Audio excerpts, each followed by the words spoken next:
Oscar. Bonne année. Merci, à toi aussi. Bonne année à vous tous. Pour ce premier petit titre de l'année 2022, nous allons revenir sur un événement qui a eu lieu en fin d'année dernière. Oui, Nathan, il s'agit bien du Crossella. Tu veux dire le mythique Crossella? Oui, c'est vrai qu'à Tivoli, le cross est fait depuis de nombreuses années. Et sa renommée n'est plus à faire. Mais l'association Ella a toujours besoin d'être connue. Oui, elle en a toujours besoin. C'est pour ça que l'on continue à courir pour les enfants d'Ella. C'est génial.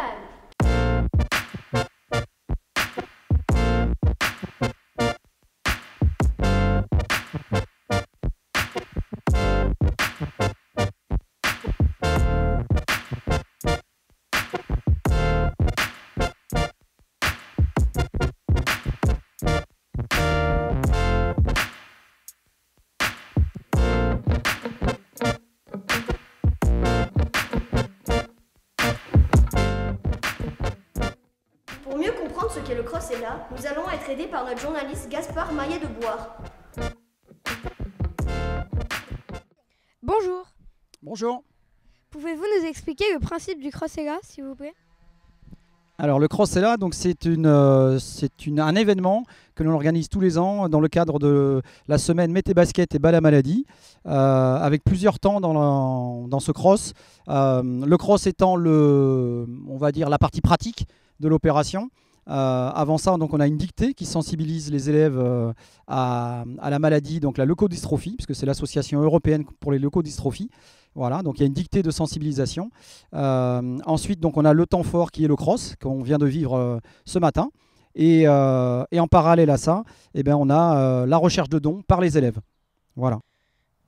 Pourriez-vous nous dire ce qui a changé dans l'organisation par rapport à l'année dernière?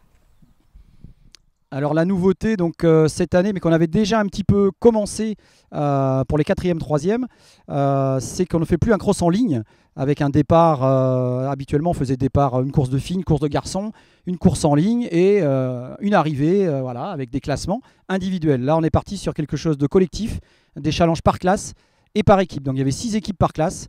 Les élèves devaient courir ensemble avec l'équipe, ne pas se séparer pendant 45 minutes et ils devaient effectuer le maximum de tours avec leur équipe. Donc il y aura un classement par équipe, par classe. Voilà, donc c'est une organisation complètement différente par rapport à ce qui se faisait jusqu'à présent.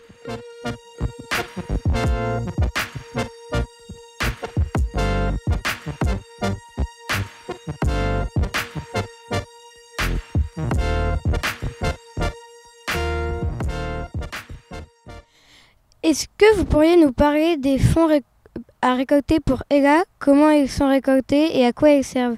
Avez-vous d'autres chiffres? Alors oui, en ce qui concerne les dons, donc, chaque élève a un carnet avec 10 feuillets sur le carnet. Et avec ça, donc, il peut aller chercher 10 parrains, 10 personnes, de la famille, des amis, des voisins, pour essayer de récolter de l'argent. Et ensuite, il ramène cet argent à Tivoli et on fait le total par classe. Alors globalement, on arrive à peu près à 20 000 € chaque année depuis qu'on a commencé. C'est la 13e année que l'on fait cette opération. Et on est à peu près à 20 000 € chaque année. Voilà, donc là on a atteint déjà une belle somme et on est l'établissement en France qui rapporte le plus d'argent à l'association depuis qu'on a démarré, c'est-à-dire depuis 13 ans. C'est ce qu'on nous dit au niveau d'Ella. Voilà, donc c'est un beau challenge pour l'établissement chaque année à relever pour les élèves.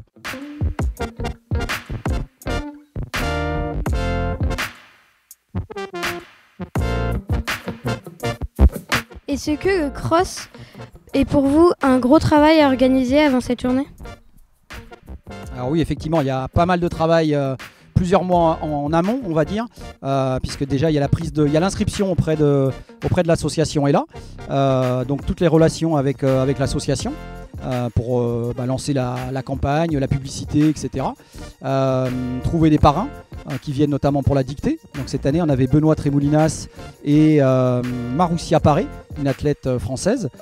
Voilà, donc il y a toute cette organisation à mettre en place. Après l'organisation avec Tivoli aussi, trouver les classes, les horaires, les professeurs.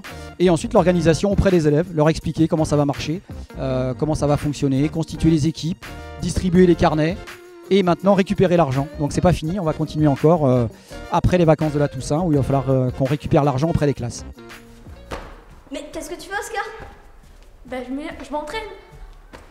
Mais tu t'entraînes pour le cross de l'année prochaine ou pour la marche de solidarité qui aura lieu le vendredi 6 mai? Pour les deux. Ok, on y go, vive le sport!